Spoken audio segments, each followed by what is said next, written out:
অথচ আমার বৌমা অলক্ষীর মতো এই সংসারটাকে ছাড়খাড় করে চলেছে। লক্ষ্মীর আলপনা আসতে গেলে ওর হাতে নোংরা লেগে যায়।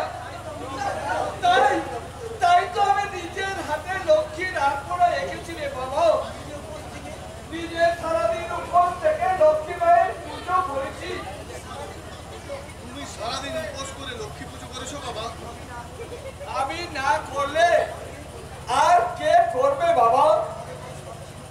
মনে মনে সাজ ছিল লক্ষ্মী প্রতিমার মতো বৌমা আনবো, যে বৌমা সন্ধ্যে বেলায় প্রদীপ জ্বালিয়ে সারা সংসারের মঙ্গল কামনা করবে আর আমায় পরে শোনাবে লক্ষ্মী মায়ের পাঁচালী।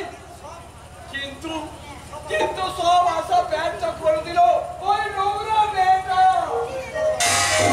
বাবা, বৌদির প্রতি তোমার এই মন্তব্য শুনলে দাদা হয়তো কে দাদা? আকাশের মতো দেখতে হলেও ওই গুণটাটা আমাদের কেউ নয়। আমাদের সর্বনাশ করার জন্য ওই বৌমার কল্যাণ সামন্ত মিলে লোকটাকে আকাশ সাজিয়ে এবার করেছে। বলছো বাবা?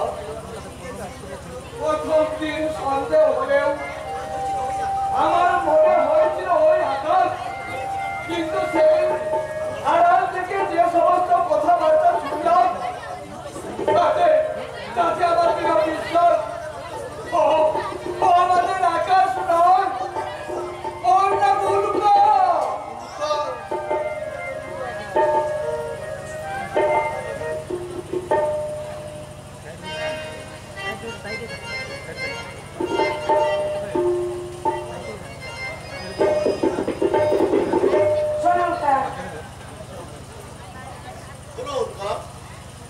তোমার এক মাসের কন্ট্রাক্ট শেষ হতে আর মাত্র 5 দিন বাকি।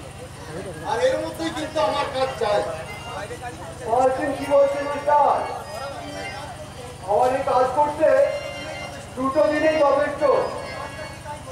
শুধু কাজটা কি তাই বলুন। কৌশলে 2টো চাল মিলে সই করে নিতে হবে। হ্যাঁ, একটাতে উল্লেখ থাকবে আদর্শ চৌধুরী তার স্থাবর অস্থাবর সম্পত্তি তার বড় ছেলে আকাশ চৌধুরীর নামে দানপত্র করেছে।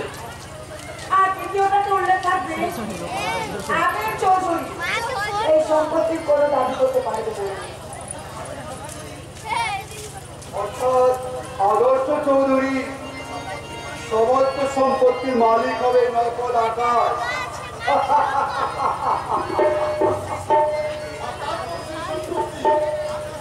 আকাশ থেকে তোমার স্ত্রীর পরিচয়ে তুফানের নামে লিখে দিলে তোমার কাজ শেষ। চমৎকার আইডিয়া স্যার, চমৎকার আইডিয়া। এক দিলেই সাদা 2টো পাখি মারা যাবে। কিন্তু মিস্টার, আপনি পরের সম্পত্তি আর পরের বউ দিয়ে ফুর্তি করবেন, কিন্তু আমার ফায়দা 10,000 টাকা বক্তব্য দেব। 10,000 নয় নিশ্চয়, 10,000 নয়। ওই সম্পত্তির 20% আমাকে দিতে হবে।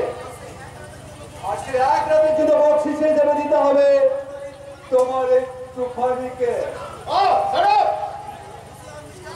হুশিয়ার মিস্টার সামন্ত, ভুলে যাবেন নামে উল্কা। ইচ্ছে করলে আমি আপনাদের হাতটা চুমড়ে বুঝিয়ে দেহ থেকে আলাদা করে দিতে পারতাম।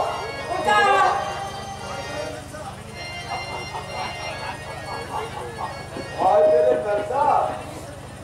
আমি তো যে অভিনয় করলাম, অভিনয়। আমি গুন্ডা বদমাইশ ছোট লোক হতে পারি, কিন্তু এসব ভদ্রলোকের মতো লম্পট নয়, বুঝলেন, লম্পট নয়। তার মানে আমাদের কাজ ব্যবসা। যেদিন আপনি আবার নতুন করে কল্যাণ বাবুকে রেজিস্ট্রি ম্যানেজ করবেন